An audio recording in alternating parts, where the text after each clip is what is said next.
बहुत बहुत धन्यवाद। स्वागत है आपका लाइट ऑफ स्टडी नामक चैनल पर। आज यूपी पेट का प्रथम पाली का एग्जाम हो चुका है। उसके कुछ क्वेश्चन जो मेरे पास आए हैं, जो मैंने देखे हैं, वो सब यहाँ पर डिस्कस करने की कोशिश करते हैं। उसमें जितने भी जीएस से संबंधित क्वेश्चन है और 1, 2 से 3 रीजनिंग के क्वेश्चन हैं, वो सब डिस्कस करते हैं यहाँ पे। तो अगर पेपर को देखने के उपरांत उसका एनालिसिस किया जाए तो निष्कर्ष निकलता है कि गत वर्ष से 10% पेपर थोड़ा टफ था।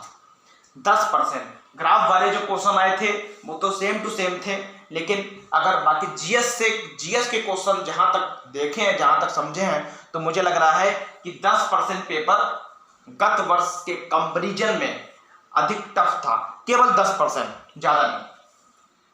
क्वेश्चन कुछ डायरेक्ट पूछे गए हैं, बहुत से क्वेश्चन डायरेक्ट पूछे गए हैं। जैसे क्वेश्चन था, भारत में सुप्रीम कोर्ट का वर्णन किस अनुच्छेद में किया गया है।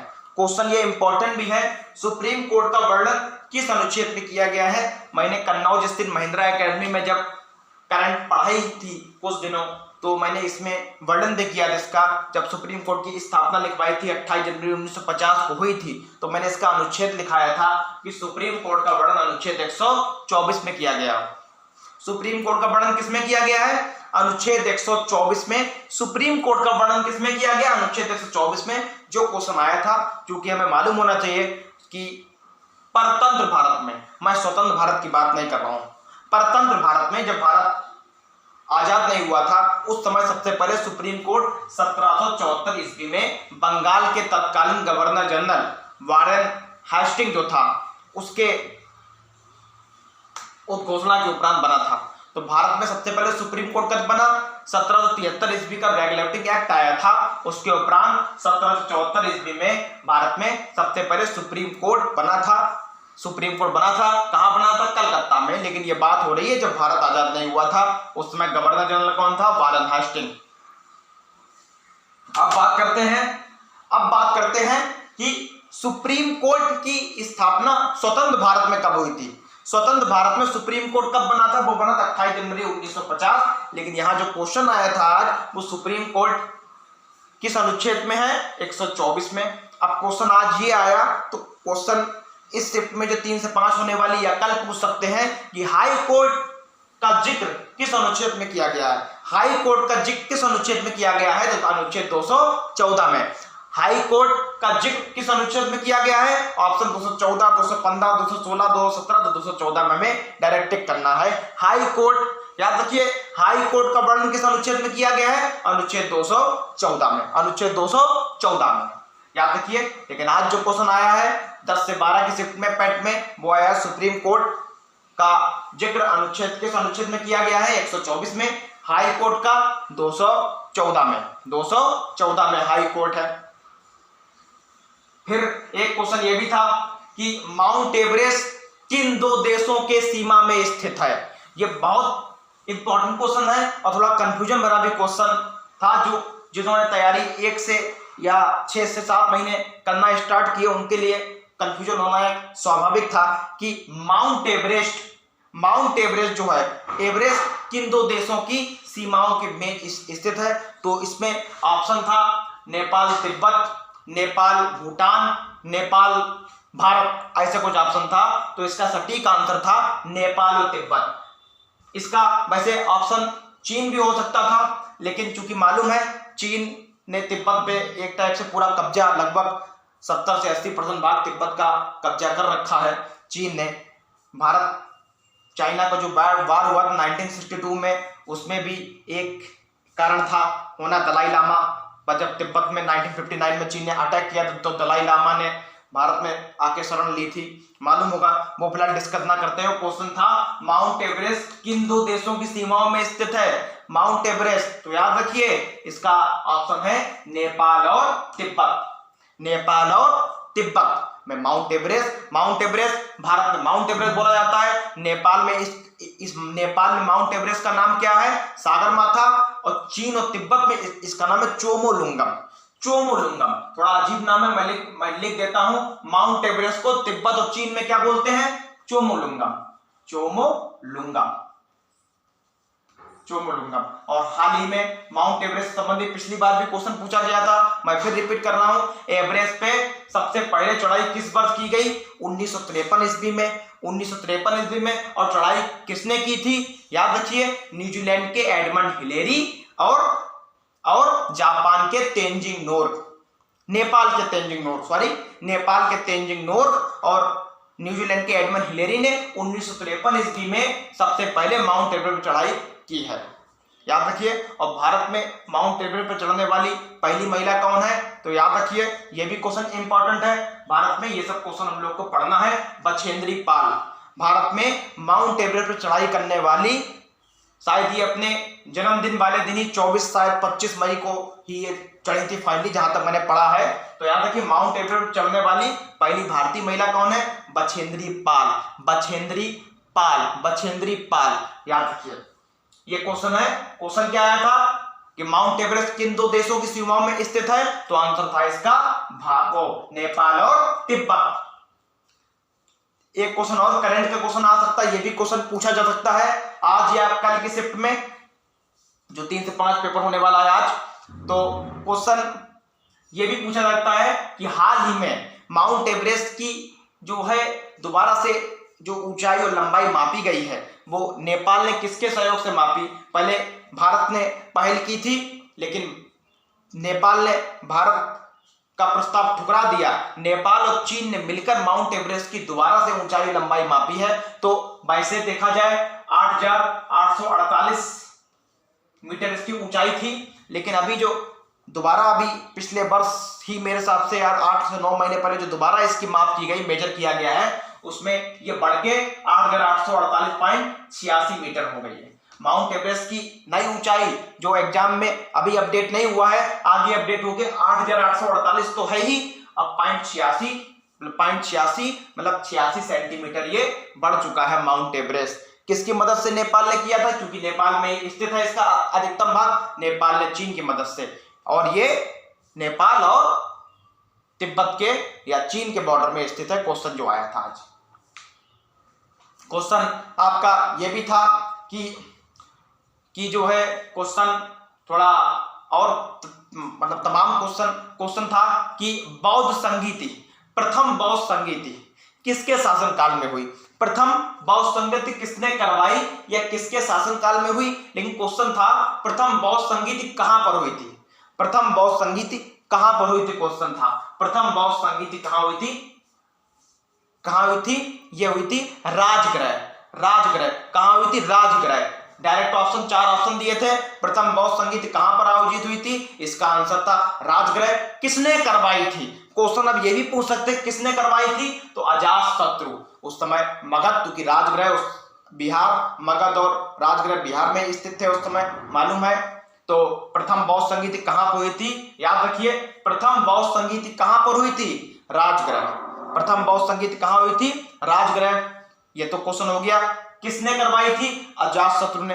कब हुई थी? 483 ईसा पूर्व। ये डेट याद नहीं रखनी है फिलहाल, इतनी इंपॉर्टेंट डेट नहीं है। दूसरी बौद्ध संगीति, अब क्वेश्चन ये भी पूछ सकते हैं, आज पूछा गया प्रथम बौद्ध संगीति कहां हुई थी?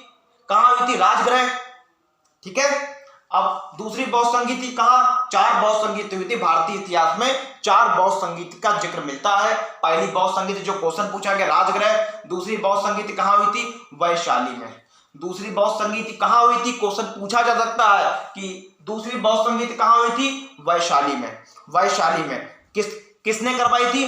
कालाशोक। किसने करवाई थी?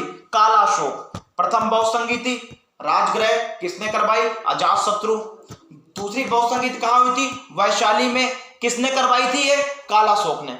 तीसरी बौद्ध संगीति इंपॉर्टेंट भी है क्योंकि पहली आज पूछी गई है, पहली बौद्ध संगीति आज पूछी गई है, आज पहली बौद्ध संगीति डायरेक्ट पूछी भी गई है। इसका आंसर आपका राजगृह था। दूसरी बौद्ध संगीति मैंने आपको बता दिया, वैशाली में कालाशोक ने करवाई थी। तीसरी बौद्ध संगीति कहां हुई थी? ये क्वेश्चन इंपॉर्टेंट है। तीसरी बौद्ध संगीति जो हुई है, तीसरी बौद्ध संगीति कहां हुई है? तीसरी बौद्ध संगीति कहां हुई है? तो वो हुई है वो पाटलिपुत्र में। पाटलिपुत्र पटना का पुराना नाम, पाटलिपुत्र आपको बता दें पटना का पुराना नाम क्या था? पाटलिपुत्र। इसका पटना नाम शेरशाह सूरी ने करवाया था। इसका नाम पाटलिपुत्र से बदल के पटना करवा दिया शेरशाह सूरी ने। और पटना पाटलिपुत्र की स्थापना जो की थी वो अजातशत्रु के पुत्र उदयन ने की थी, उदयन ने।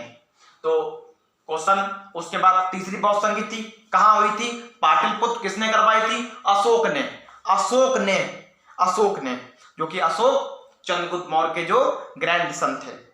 उसके बाद चौथी बहुत संगीति, चूंकि मैं 4 बहुत संगीत की बात कर रहा हूं, 4 हुई हैं, वो हुई थी कुंडल वन। चौथी बहुत संगीति कहां हुई थी?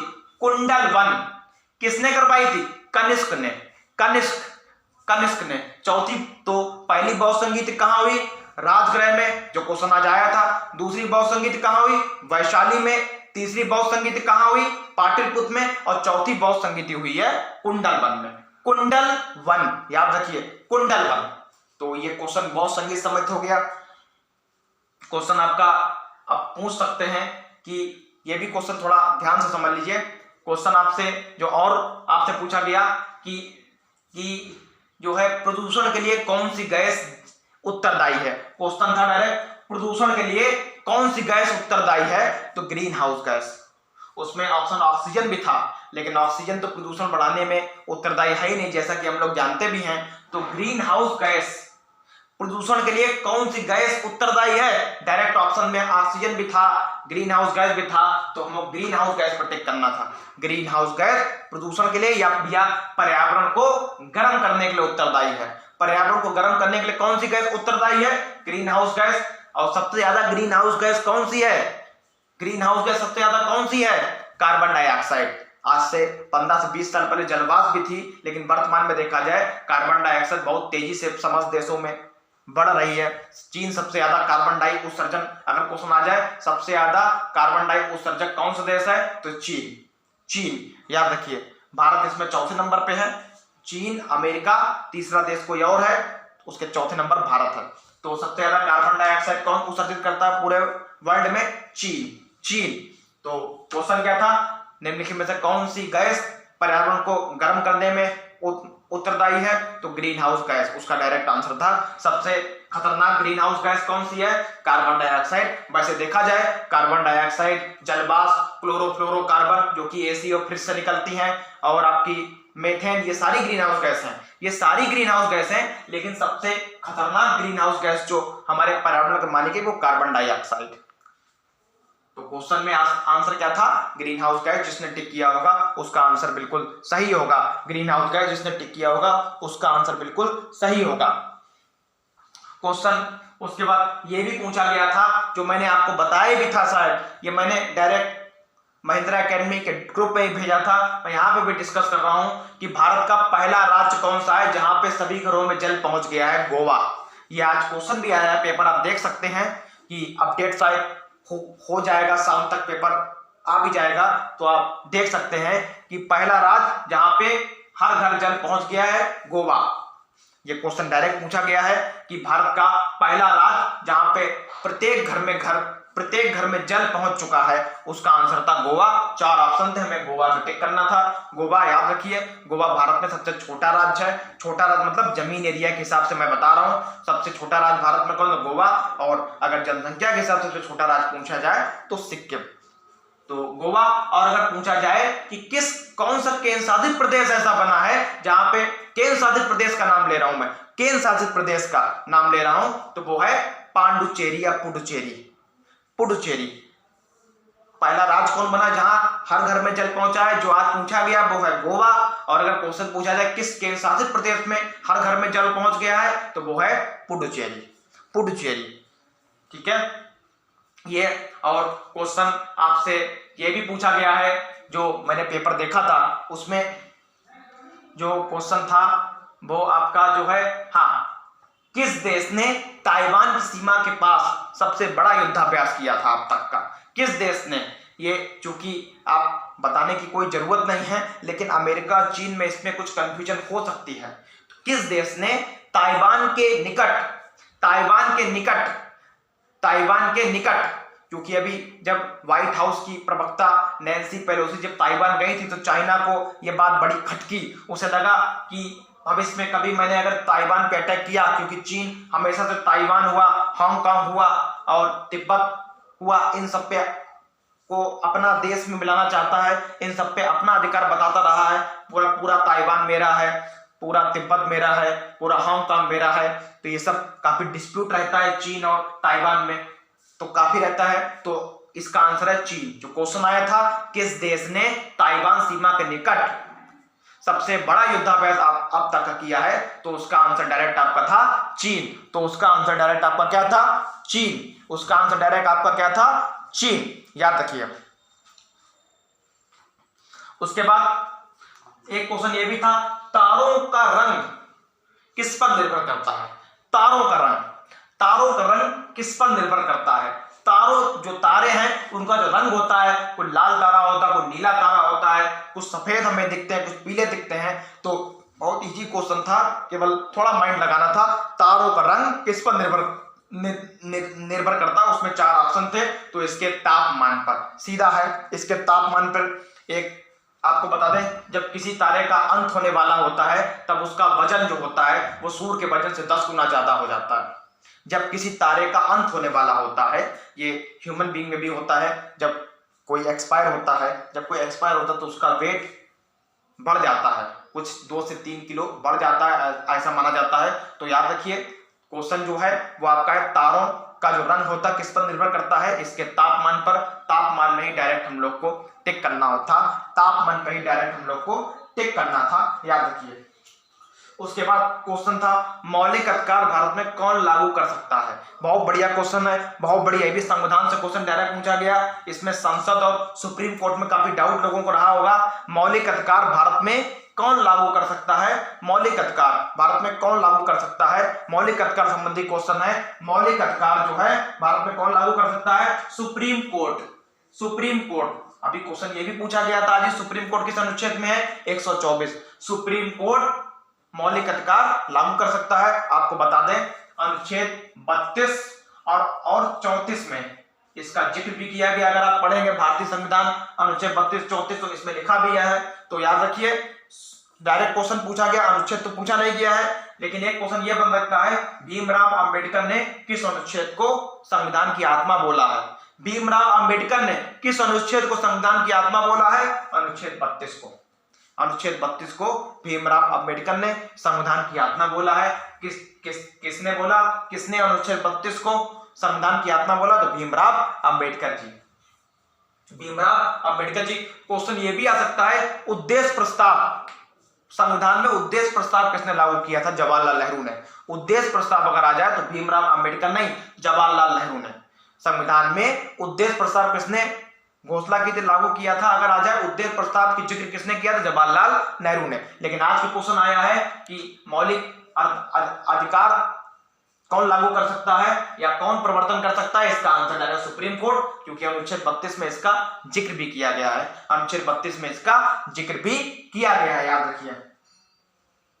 उसके बाद क्वेश्चन मैंने करंट में बताया भी था, मैंने ग्रुप जो बनाया उसमें भेजा भी था। उसमें क्वेश्चन था कि भारत की पहली अंडर वाटर मेट्रो ट्रेन कहां चली है? ये क्वेश्चन आज पूछा गया है पेट के पेपर में। आप पेपर देखेंगे तो भारत में पहली अंडर वाटर ट्रेन कहां चली है? कोलकाता में। ये जनवरी 2020 में जो विधान परिषद का आरओ का एग्जाम हुआ था उसमें पूछा गया था, और आज ये क्वेश्चन रिपीट फिर हुआ कि भारत का पहला ऐसा शहर कौन है जहां पे अंडर वाटर जल के अंदर under water train, metro train चली है? इसका आंसर था कोलकाता में भारत की पहली अंडर वाटर मेट्रो ट्रेन चली है। इसका आंसर डायरेक्ट था आपका क्या?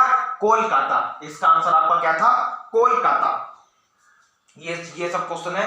कुछ क्वेश्चन नोट भी किए, उनका भी जिक्र हम लोग से कर लेते हैं। क्वेश्चन था भाषाई आधार पर, ये भी मैंने जिक्र किया था करंट अफेयर में। भाषाई आधार पर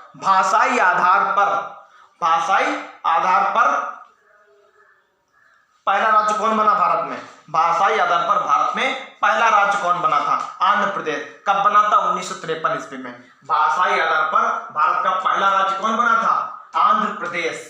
कब बना था? 1953 ईस्वी में। आंध्र प्रदेश ने घोषणा की थी कि वो भाषाई आधार पर अपने आप को स्थापित करना चाहता है। तो भाषाई आधार पर पहला राज्य कौन बना भारत में? आंध्र प्रदेश। भाषाई आधार पर कौन बना? आंध्र प्रदेश। अभी एस जयशंकर आंध्र प्रदेश गए थे 2 से 3 महीने पहले, तो उन्होंने यहाँ पे गांधी जी की 30 मीटर ऊंची प्रतिमा का भी अनावरण किया है। 30 मीटर ऊंची प्रतिमा का अनावरण भी किया है एस जयशंकर ने। कहां पे? आंध्र प्रदेश में। नेक्स्ट क्वेश्चन आपका ये भी था, क्वेश्चन ये भी था कि मानवाधिकार आयोग किस मंत्रालय के अधीन आता है? बहुत बढ़िया क्वेश्चन है ये। मानवाधिकार आयोग, मानवाधिकार आयोग ने अभी अपनी रिपोर्ट जारी की थी, तो इसमें बताया गया था कि उत्तर प्रदेश में सबसे अधिक मानव अधिकारों का हनन हो रहा है। पूरे देश में जितना है उसमें 56%, आधे से ज्यादा मानव अधिकार का हनन हो रहा है उत्तर प्रदेश में। ये रिपोर्ट जारी की। अगर पूछा जाए कि मानवाधिकार रिपोर्ट के अनुसार, मानव अधिकार रिपोर्ट के अनुसार किस राज्य को सबसे अधिक मानव का हनन करने वाला राज्य बताया गया है, मानव अधिकारों का हनन करने वाला बताया गया है, तो उत्तर प्रदेश। 56% के उत्तर प्रदेश में आया है, ये रिपोर्ट बोल रही है। तो मानवाधिकार आयोग किस, क्वेश्चन क्या है, मानवाधिकार आयोग किस मंत्रालय के अधीन आता है? तो याद रखिए ये एक स्वायत्त संस्था है। ये क्या है? ना ये संवैधानिक है, ना ये वित्त है, तो यह स्वायत्त संस्था है। इसमें ऑप्शन था शायद इनमें से कोई नहीं, जहां तक मुझे पता है इनमें से कोई नहीं ऑप्शन इसमें होना चाहिए। अगर स्वायत्त संस्था होगा तो वो टिक होगा, वरना अगर संवैधानिक संस्था आएगी या और कोई ऑप्शन होगा तो इनमें से कोई नहीं होगा। अगर स्वायत्त संस्था ऑप्शन होगा, स्वायत्त संस्था, स्वायत्त, याद रखिए स्वायत्त संस्था। और मानवाधिकार आयोग कब बना? ये याद रखिए ये 1993 ईस्वी में बना था। 12 अक्टूबर 1993 ईस्वी में मानवाधिकार आयोग की स्थापना हुई थी। 12 अक्टूबर 1993 ईस्वी में मानवाधिकार आयोग की स्थापना हुई थी। और ये किसके अधीन है? ये एक स्वायत्त संस्था है। इसका सरकार से कोई भी लेना देना एक टाइप से नहीं है, ये एक स्वायत्त संस्था है। नेक्स्ट क्वेश्चन आपसे पूछा गया है, बड़े चलो अभियान किस मंत्रालय ने आरंभ किया? बड़े चलो अभियान, बड़े चलो अभियान किस मंत्रालय ने आरंभ किया? तो संस्कृति मंत्रालय। डायरेक्ट उसमें शिक्षा मंत्रालय था, संस्कृति मंत्रालय था, स्वास्थ्य मंत्रालय था, वित्त मंत्रालय था, तो इसमें टिक करना था संस्कृति मंत्रालय में। जिसने भी टिक किया होगा उसका आंसर बिल्कुल सही होगा।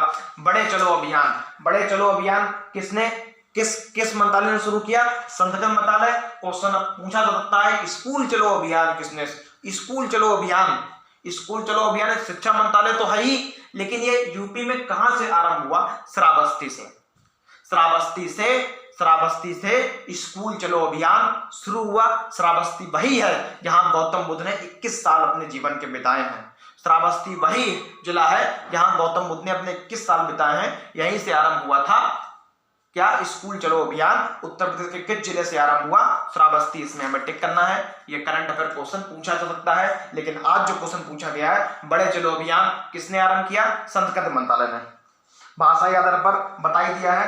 क्वेश्चन ये भी पूछा गया है आपसे डायरेक्ट, ओलंपिक संघ का मुख्यालय कहाँ है? देखिए ओलंपिक से क्वेश्चन संबंधित आ गया। ओलंपिक संघ का मुख्यालय कहाँ है? वैसे ओलंपिक संघ की स्थापना अगर देखा जाए तो 1896 ईस्वी में हुई है, और शायद 21 अप्रैल 1896 ईस्वी को डेट है इसकी। ओलंपिक्स 21 या 22 मई। फिलहाल क्वेश्चन है ओलंपिक संघ की स्थापना, ओलंपिक संघ की स्थापना या ओलंपिक संघ का हेड ऑफिस कहाँ है? ओलंपिक संघ का हेड ऑफिस कहाँ है? तो इसमें शायद देशों के नाम पूछे गए हैं, तो इसका आंसर है स्विट्जरलैंड। ओलंपिक संघ का मुख्यालय कहाँ है? स्विट्जरलैंड। वैसे स्विट्जरलैंड में एक शहर है लुसान है, वहां पे ये बना है, लेकिन शहर नहीं पूछा गया है, डायरेक्ट देश पूछा गया तो और इजी था, स्विट्जरलैंड। ओलंपिक संघ का मुख्यालय कहाँ है? स्विट्जरलैंड। ओलंपिक संघ कब बना था? 1896 ईस्वी में। मैं फिर से रिपीट करता हूं, 2020 ओलंपिक खेल जो हुए हैं जापान राजधानी टोक्यो में हुए हैं। 2024 वाले जो होंगे हर 4 साल में होते हैं। 2024 में जो होंगे वो आपके कहाँ होंगे? 2024 वाले होंगे फ्रांस की राजधानी पेरिस में। 2028 वाले जो होंगे वो अमेरिका के लॉस एंजल्स में। और 2032 वाले जिसकी घोषणा अभी हुई है अगस्त में, वो होंगे बेल्जियम की राजधानी ब्रुसेल्स में। तो ओलंपिक संघ का मुख्यालय कहाँ है आपका? ओलंपिक संघ का मुख्यालय आपका कहाँ है? ओलंपिक संघ का मुख्यालय आपका कहाँ है? स्विट्जरलैंड में। स्विट्जरलैंड का शहर कौन सा? लुसान है। लेकिन ऑप्शन में देश दिए तो जिसने स्विट्जरलैंड टिक किया होगा उसका आंसर बिल्कुल सही होगा। याद रखिए क्वेश्चन आपसे यह भी पूछा जाता है, फुटबॉल संघ का, फुटबॉल संघ जैसे ओलंपिक संघ, फुटबॉल संघ का या फुटबॉल का हेड ऑफिस कहां बनाया गया है? वो है जर्मनी के ज्यूरिख में। जर्मनी के ज्यूरिख में, याद रखिए जर्मनी के ज्यूरिख में फुटबॉल संघ का हेड ऑफिस कहां है? जर्मनी में। क्रिकेट आईसीसी का हेड, आईसीसी का head international cricket council, ICC की फुल फॉर्म क्या है? International cricket council. आईसीसी का हेड ऑफिस कहाँ है? वो है दुबई में। आईसीसी का, इससे पहले शायद आईसीसी की स्थापना 1909 में हुई थी, उस समय इसका हेड ऑफिस बनाया गया था लंदन को, लेकिन वर्तमान में अगर देखा जाए आईसीसी का हेड ऑफिस कहाँ है? वो है दुबई में। दुबई कहाँ है? यूएई, यूनाइटेड अरब अमीरात। क्वेश्चन को पूछा गया साइंस का, पादप कोशिका की भित्ति किससे बनी होती है?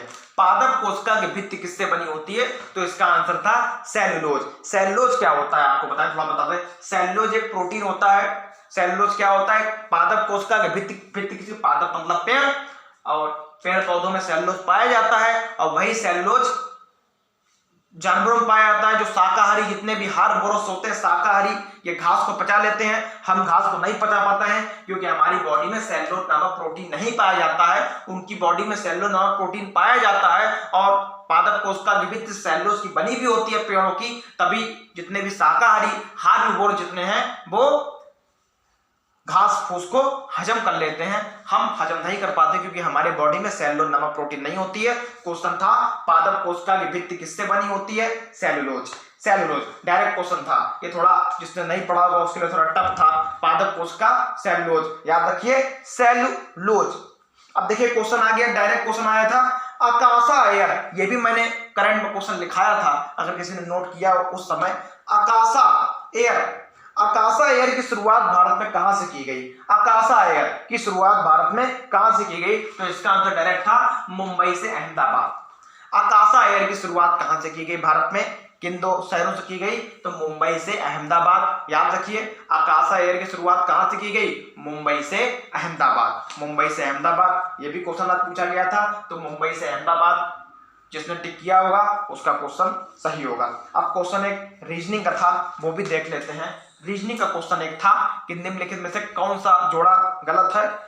ये मैंने एक दिन केवल रीजनिंग पढ़ाई थी एकेडमी में, उसमें मैंने बताया भी था 8, 28, 64, 100, 125, 216 और 341, निम्नलिखित में से कौन सा जोड़ा गलत था? उसमें ऑप्शन था शायद 27, 100, 125, 216। अगर हम लोग क्वेश्चन को पढ़ते हैं, थोड़ा एनालाइज करते हैं, तो हम देखते हैं ये सब क्यूब है। क्यूब मतलब पावर 3, 8, 2 का 3, 2 दूना 4 दूनी 8, 3, 27, 3 का 3 त्रिका 9 3 27, 4 की पावर 3, 4 चक्को 16 चक्को 64, लेकिन 100 किसी का भी क्यूब नहीं है। 5 का अगर देखते हैं तो 5 का पावर 3, 216, 6 की पावर 3, ये 7 की पावर 3, तो इसमें गलत उत्तर था 100। तो जिसने 100 टिक किया होगा उसका आंसर बिल्कुल सही होगा। रीजनिंग का 8 2 का क्यूब है, ये 3 का क्यूब है, 4 का क्यूब है, फिर 5 का क्यूब 125 होता है, लेकिन इसमें ऑप्शन में 100 दिया है, तो 100 इसमें क्या था? इस ग्रुप में शामिल नहीं है। 100 इसमें गलत दिया है, तो 100 जिसने टिक किया होगा उसका आंसर बिल्कुल सही होगा, सही होगा, याद रखिए। अब देखिए एक क्वेश्चन ये है, थोड़ा डाउटफुल क्वेश्चन रहता है, क्योंकि कोई ऑप्शन होता है तो सुप्रीम कोर्ट और संसद में ही डाउट रहता है। जैसे मौलिक अधिकार का लागू करने वाला ऑप्शन सुप्रीम कोर्ट था, उसमें संसद भी ऑप्शन दिया था, तो बहुत सारे बच्चों ने संसद गलत टिक कर दिया होगा, याद रखिए। उसी प्रकार क्वेश्चन है कि यूनियन टेरिटरी जो भारत के संघीय राज्य हैं, जैसे दिल्ली, पुडुचेरी, दादरा नगर हवेली, अंडमान निकोबार, लक्षद्वीप, ये सब यूटी में, जम्मू कश्मीर लद्दाख भी अब भारत में यूटी बन गया है, यूनियन टेरिटरी संघीय बन गया है। तो यूनियन टेरिटरी में उच्च न्यायालय किसकी सिफारिश से बन सकता है? यूनियन टेरिटरी में उच्च न्यायालय, यूनियन टेरिटरी में उच्च न्यायालय, दिल्ली में उच्च न्यायालय, दिल्ली के पास अपना उच्च न्यायालय है, दिल्ली के पास अपना उच्च न्यायालय है। लक्षद्वीप का उच्च न्यायालय जो है केरल से लगा हुआ है, तो लक्षद्वीप में किसी व्यक्ति कोई कंप्लेन होती है तो केरल उच्च न्यायालय में शिकायत करता जाके, लक्षद्वीप केरल बिल्कुल सटा हुआ है। तो अगर लक्षद्वीप में उच्च न्यायालय बने या लक्षद्वीप के लोग उच्च न्यायालय की मांग करते हैं, तो इसका ऑप्शन होगा, तो कौन उच्च न्यायालय को बनवाने में मदद करेगा? वो है संसद।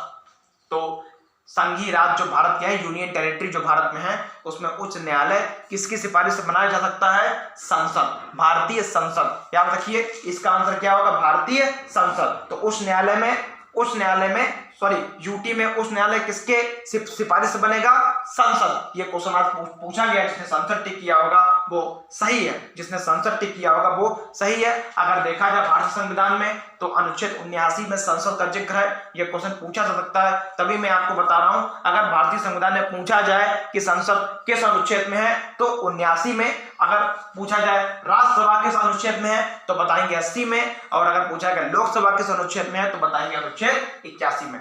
भारतीय संविधान में संसद का जिक्र किस में किया गया?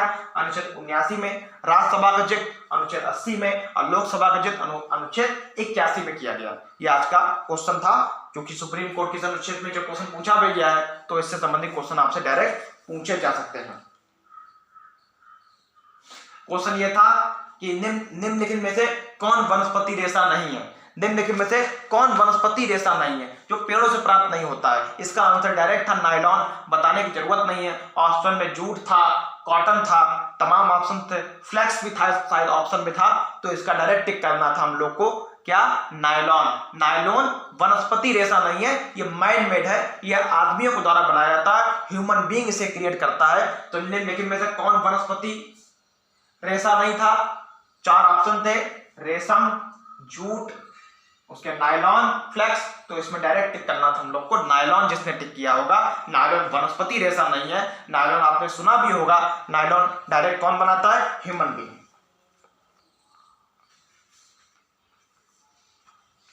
क्वेश्चन और भी आपसे पूछा गया था, बहुत इजी क्वेश्चन पूछा गया था, इसका मैंने जिक्र किया है कि लोकसभा का सदस्य बनने के लिए न्यूनतम आयु कितनी होनी चाहिए? 25 वर्ष।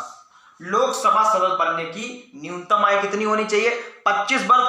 पिछली बार क्या पूछा गया था, अगर आपने पेपर देखा होगा फर्स्ट शिफ्ट का, पिछली बार जो हुआ था, पिछली बार कि लोकसभा में अधिकतम सीटें कितनी हो सकती हैं? 552।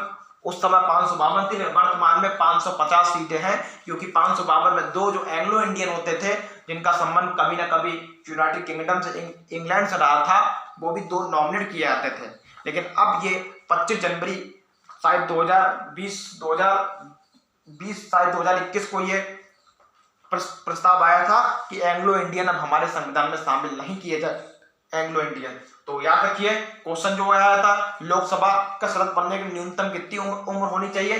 25 साल लोकसभा के लिए, 25 साल लोकसभा के लिए, 25 साल लोकसभा के लिए। राज्यसभा के लिए अब क्वेश्चन आ सकता है, राज्यसभा सदस्य बनने की न्यूनतम आयु कितनी होनी चाहिए? 30 साल। राज्यसभा सदस्य बनने के लिए न्यूनतम आयु कितनी होनी? 30 साल। और भारत का राष्ट्रपति और उपराष्ट्रपति बनने के लिए न्यूनतम आयु कितनी होनी चाहिए? 35 साल। राष्ट्रपति, राज्यपाल या उपराष्ट्रपति बनने, राज्यपाल, राष्ट्रपति या उपराष्ट्रपति बनने के लिए न्यूनतम आयु कितनी होनी चाहिए? 35 साल। ये है लोकसभा की 25 साल, ये है लोकसभा की, ये है राज्यसभा की, और ये है आपकी गवर्नर। उसके बाद प्रेसिडेंट और वाइस प्रेसिडेंट बनने के लिए उम्र होनी चाहिए 35 साल। क्वेश्चन ये अब ज्यादा इंपॉर्टेंट हो गया, लोकसभा वाला पूछा जाता है, राज्यसभा बनने के लिए न्यूनतम आयु 30 साल, और लोकसभा का कार्यकाल कितना होता है? लोकसभा के सदस्यों का कार्यकाल कितना होता है? 5 साल। और राज्यसभा सदस्यों का कार्यकाल कितना होता है? 6 साल। लोकसभा में अधिकतम सीटें कितनी है वर्तमान में? 550, और राज्यसभा में अधिकतम सीटें कितनी है वर्तमान में? 250। यह क्वेश्चन डायरेक्ट पूछना है। और राष्ट्रपति द्रौपदी मुर्मू का संबंध कहां से है? उड़ीसा का गांव है मयूरभंज, वहां से है। याद रखिए, यह भी क्वेश्चन डायरेक्ट पूछा जा सकता है। और द्रौपदी मुर्मू जो बनी है अभी हाल ही में राष्ट्रपति, ये इससे पहले कहां की राज्यपाल थी? कहां की राज्यपाल थी? झारखंड। द्रौपदी मुर्मू राष्ट्रपति बनने से पहले कहां की राज्यपाल थी? झारखंड। और इनका संबंध, और ये कौन से नंबर की राष्ट्रपति हैं? 15वें नंबर की। और दूसरी महिला, पहली प्रतिभा पाटिल 2007 से 2012 रही है, और दूसरी 2022 से लेकर 2027 तक द्रौपदी मुर्मू जी, जो कि पहली आदिवासी महिला है। ये इससे पहले कहाँ की राज्यपाल थी? झारखंड की। इनका संबंध कहाँ से है? उड़ीसा में एक गांव है मयूरभंज, और ये 15वें नंबर की भारत की राष्ट्रपति हैं। याद रखिए, लोकसभा की न्यूनतम आयु कितनी है? 25 वर्ष। जिसने टिक किया होगा उसका आंसर सही है। कल के लिए क्वेश्चन है, राज्यसभा की न्यूनतम आयु कितनी होनी? 30 साल। आ सकता है। लोकसभा की अधिकतम सीट कितनी हो सकती? 550। 552 पहले थी, लेकिन 1-1.5 साल पहले जो एंग्लो इंडियन नॉमिनेट किए जाते थे वो हटा दिए गए। और राज्यसभा की सीटें 250। याद रखिए, क्वेश्चन अगर आ गया तो कंटेस्ट आया कि राज्यसभा में कितने सदस्यों को राष्ट्रपति मनोनीत कर सकता है? मनोनीत मतलब बिना चुनाव लड़े। बिना चुनाव लड़े। 250 टोटल मेंबर हो सकते हैं। कितने मेंबर होते हैं राज्यसभा में? टोटल 250। इसमें से 238 निर्वाचित किए जाते हैं, इनका चुनाव होता है। और 12 सदस्य जो है टोटल 250 नॉमिनेट किए जाते हैं। कौन नॉमिनेट करता है? राष्ट्रपति। ये बताने की जरूरत कर नहीं है, राष्ट्रपति। याद रखिए। लोकसभा अध्यक्ष कौन बने हैं? ओम प्रकाश बिरला। बताने की जरूरत नहीं है, काफी चर्चा में रहे हैं, मालूम होना चाहिए, याद रखिए। बड़े जलो अभियान संस्कृत मंत्रालय का है, जैसा कि अभी मैंने बताया भी है, पढ़ ही लिया है। क्वेश्चन ये भी है कि भूदान आंदोलन किसने आरंभ किया? भूदान आंदोलन, इसकी मैंने चर्चा जरूर नहीं की थी, मैं खुद बताता हूं, इसलिए मैंने क्वेश्चन नहीं बताया था कहीं पे। भूदान आंदोलन, भूदान मतलब भूमि को दान, जिनके पास भूमि नहीं होती थी या 2 हेक्टेयर से कम भूमि होती थी तो इन्हें भूमि दान करने की परंपरा शुरू की थी। ये आपके विनोबा भावे ने भूदान आंदोलन आरंभ किया था। भूदान आंदोलन किसने आरंभ किया था? विनोबा भावे, जो कि गांधी जी के शिष्य थे, गांधी जी को ये अपना आदर्श मानते थे। तो हालांकि व्यक्तिगत सत्याग्रह जब 1940 में आरंभ हुआ था तब इसमें ये दूसरे सदस्य बन के भी आए थे, लेकिन वो पर चर्चा नहीं करते हैं। तो क्वेश्चन याद रखिए, भूदान आंदोलन किसने आरंभ किया? विनोबा भावे ने भूदान आंदोलन आरंभ किया। क्वेश्चन आपका ये भी था, ईस्ट इंडिया, बहुत इजी क्वेश्चन है, बहुत इजी। ईस्ट इंडिया कंपनी की जब स्थापना हुई थी तो भारत में किसका शासन था? ईस्ट इंडिया कंपनी की स्थापना वैसे हुई कब थी? मैंने चर्चा भी की थी, याद रखिए। जब पुर्तगाली मैंने बताए थे, पुर्तगाली आगमन पहली दूसरी क्लास मेरी यही थी, आज से 10-12 दिन पहले, शायद मैंने आज से 15 दिन पहले ये क्लास बनाई थी। तो मैंने बताया था ईस्ट इंडिया कंपनी की स्थापना कब हुई थी? 1600 ईस्वी में हुई थी। और 1600 ईस्वी में किसका शासन था? अकबर। 1600 ईस्वी में किसका शासन रहा? अकबर। अगर हम लोग इतिहास पढ़ते हैं तो अकबर का शासन काल कब तक रहा? 1556 से लेकर 1605।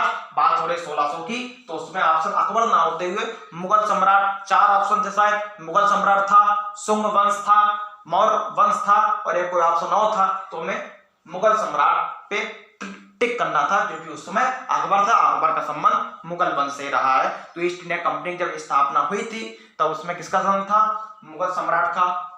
और याद रखिए, ये स्थापना 1600 ईस्वी, लेकिन भारत में जब बनी थी उस समय भी मुगल सम्राट था। जब भारत में ईस्ट इंडिया कंपनी की स्थापना कब हुई थी? जब पहली फैक्ट्री डाली गई, तो मैंने आपको बताया था 1611, कहीं के 1613 लिखा, 1611 ईस्वी में कहां डाली थी अंग्रेजों ने फैक्ट्री? मछलीपट्टनम। उस समय मुगल शासन था, लेकिन उस समय कौन था मुगल राजा? जहांगीर। क्वेश्चन ये आ सकता है, ईस्ट इंडिया कंपनी की स्थापना भारत में हुई तो उस समय भारत का कौन था? अगर आ जाए तो मुगल सम्राट हो जाएगा, लेकिन अगर पूछते कौन सम्राट था तो जहांगीर। और भारत आने वाला पहला व्यापारी कौन था? भारत आने वाला पहला इंग्लैंड का व्यापारी कौन था? कैप्टन विलियम हॉकिंस, जो कि हेक्टर नामक जहाज से आया था। किस जहाज से आया था? हेक्टर नामक। और कब आया था? 1608 ईस्वी में। उसमें जहांगीर का शासन था, क्योंकि 1605 से लेकर 1627 तक जहांगीर ही रहा। अगला क्वेश्चन ये भी था, विकासशील देशों के लिए सबसे अहम कौन सा क्षेत्र रहा है? 3 क्षेत्र होते हैं। प्राथमिक क्षेत्र, ये मैंने इसकी चर्चा कल शायद रात को की भी थी। प्राथमिक क्षेत्र, द्वितीय क्षेत्र, लेखपाल में क्वेश्चन पूछा भी गया था इससे संबंधित, लेकिन इसका क्वेश्चन थोड़ा अलग है। आंसर प्राथमिक क्षेत्र ही होगा इसका। विकासशील देशों के लिए सबसे अहम कौन सा क्षेत्र है? तीन ऑप्शन थे, प्राथमिक, द्वितीय, तृतीय। तो इसका आंसर था प्राथमिक, क्योंकि भारत की एग्जाम्पल है, भारत की अधिकतम अर्थव्यवस्था कृषि पर निर्भर है। तो प्राथमिक, क्योंकि भारत में 70 करोड़ किसान बताए गए हैं। तो विकासशील देशों की अर्थव्यवस्था अधिकतम किस पर टिकी है? प्राथमिक क्षेत्र पर। किस पर टिकी है? प्राथमिक क्षेत्र पर। क्वेश्चन आया था, नौटंकी नृत्य अधिकतम कहां होता है?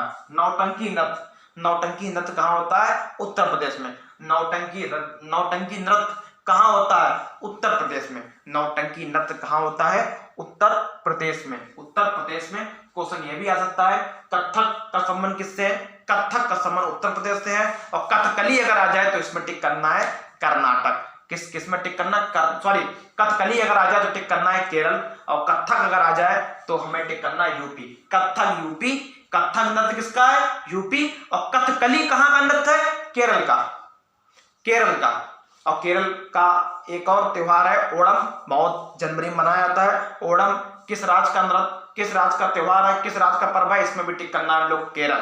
क्या टिक करना है? केरल। अब क्वेश्चन आ जाए पोंगल त्योहार कहां से संबंधित है? तमिलनाडु।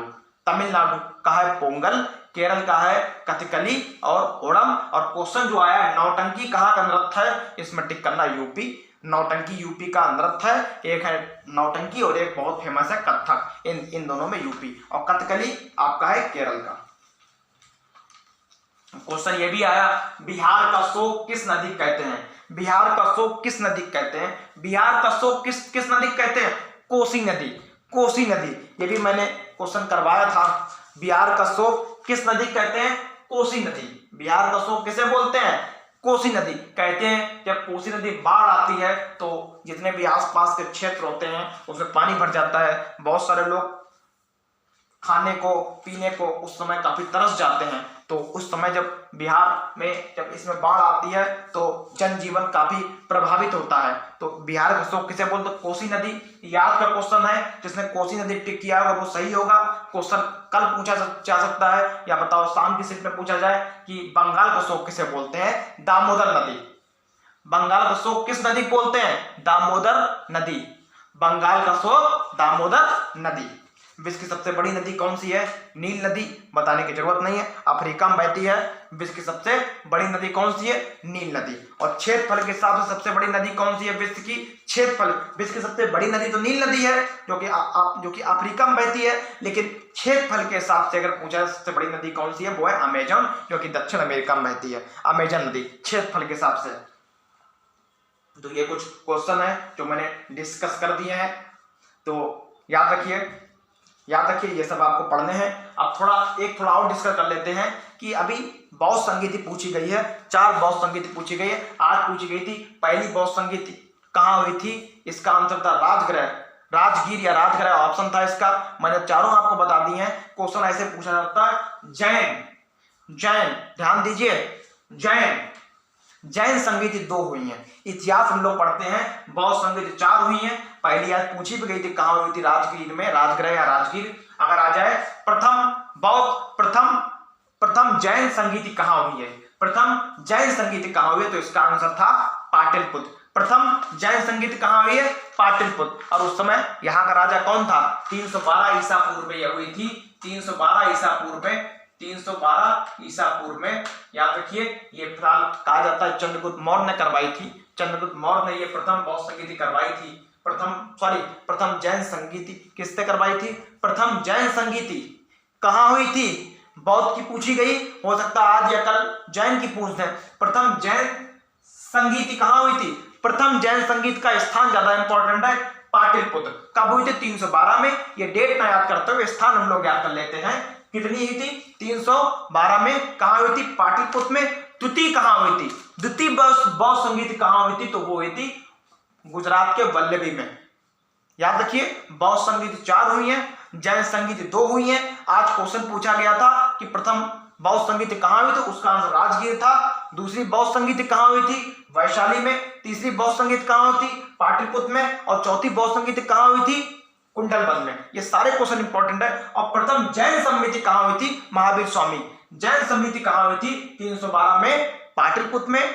द्वितीय जैन समिति कहाँ हुई थी? ये आपकी कहाँ हुई थी? वल्लभी। वल्लभी कहाँ है? गुजरात में। पाटलिपुत्र पटना बिहार की राजधानी आप जानते हैं। दूसरी जैन समिति कहाँ हुई थी? गुजरात के वल्लभी में। गुजरात के वल्लभी में। तो ये कुछ क्वेश्चन है, ध्यान से पढ़िए। और जितने क्वेश्चन मेरे पास आएंगे तो मैं इसका वर्णन धीरे धीरे करता जाऊंगा। याद रखिए क्वेश्चन ये भी आया था एक, जहां तक मुझे याद है, कि विश्व का सबसे बड़ा द्वीप कौन सा है? विश्व का सबसे बड़ा नदी द्वीप कौन सा है? विश्व का सबसे बड़ा नदी द्वीप कौन सा है? तो वो है माजुली द्वीप। ये क्वेश्चन डायरेक्ट पूछा गया था, ज्योग्राफी का क्वेश्चन है। विश्व का सबसे बड़ा नदी द्वीप कौन सा है? माजुली द्वीप। अब नदी की बात हो रही है तो क्वेश्चन पूछा था किस नदी बनाई है? तो ब्रह्मपुत्र नदी पे। ये किस नदी बना है? ब्रह्मपुत्र नदी में।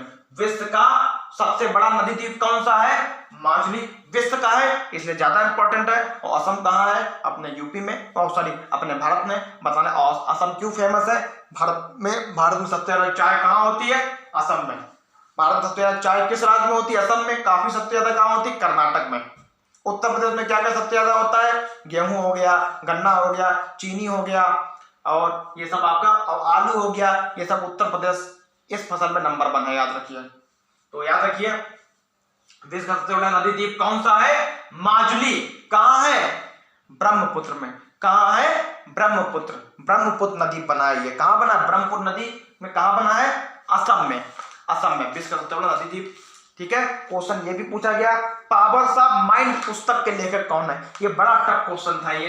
पावर्स ऑफ माइंड पुस्तक के लेखक किसने?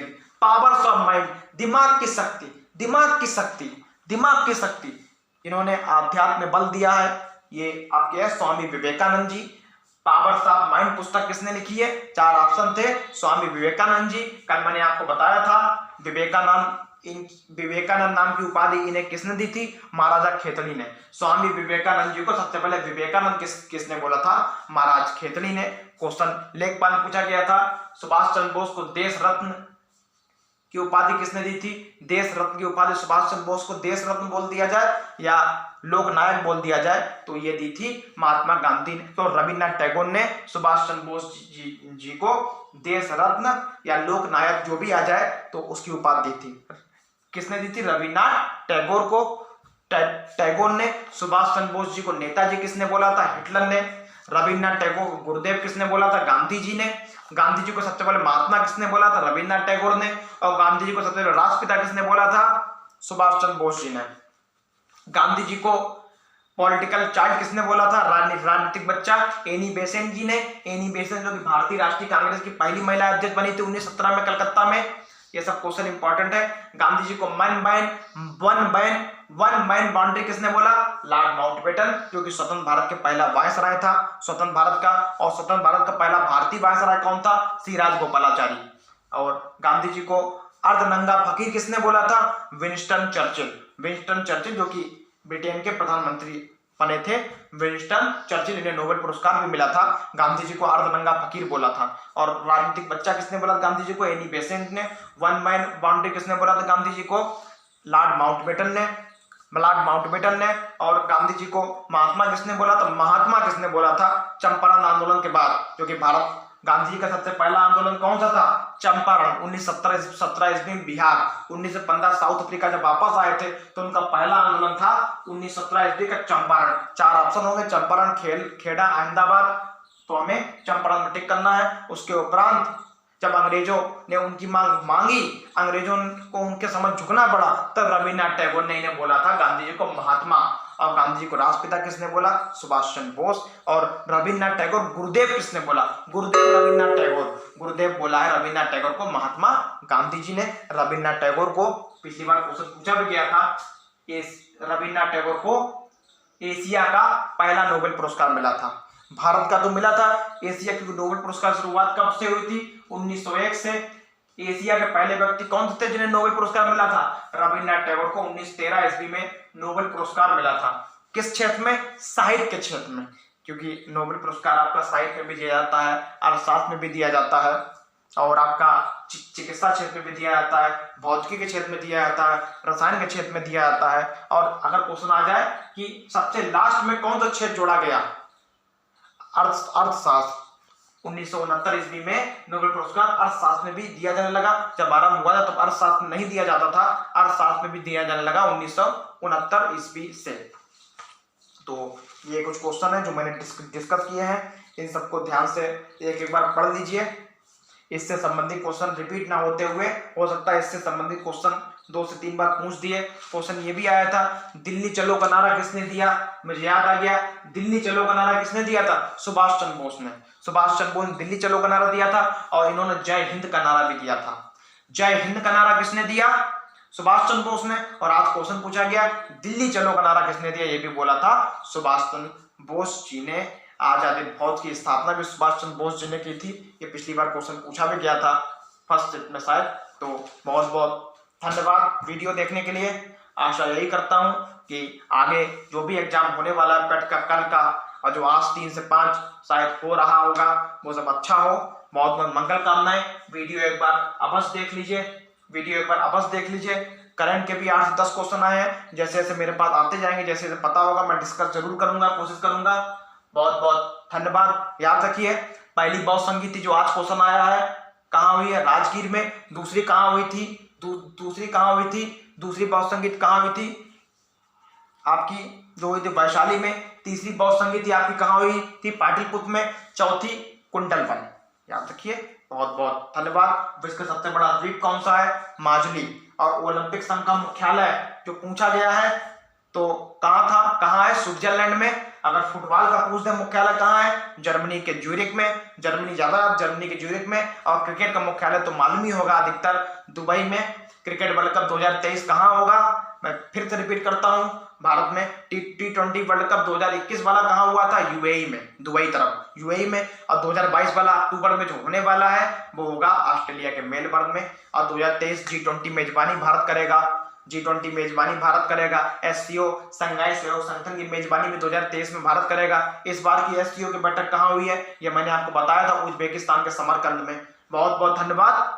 जरूर वीडियो को 2-3 बार सुन लीजिए और जितना नोट है वो नोट कर लीजिए। समझ में थोड़ा कम आ रहा होगा, इसलिए जितना बोला है वो अवश्य नोट करिए। राज्यसभा बनने के लिए न्यूनतम आयु कितनी होनी चाहिए? 30 वर्ष। 30 वर्ष याद रखिए जो क्वेश्चन, क्योंकि लोकसभा वाला पूछा जा चुका है 25 साल, राज्यसभा का पूछ सकते हैं 30 साल। और राज्यपाल, उपराष्ट्रपति और राष्ट्रपति बनने की एज कितनी है? 35 साल। संविधान के किस अनुच्छेद को बोला है आत्मा? भीमराव अम्बेडकर अनुच्छेद 32, जिसमें सुप्रीम कोर्ट मौलिक अधिकारों में इंटरफेयर थोड़ी कर सकती है, ये सब बातें हैं। और सुप्रीम कोर्ट किस अनुच्छेद में है? सुप्रीम कोर्ट 124 में है। और हाई कोर्ट किस में है? 214 में। हाई कोर्ट किस में है? 214 में। धन्यवाद।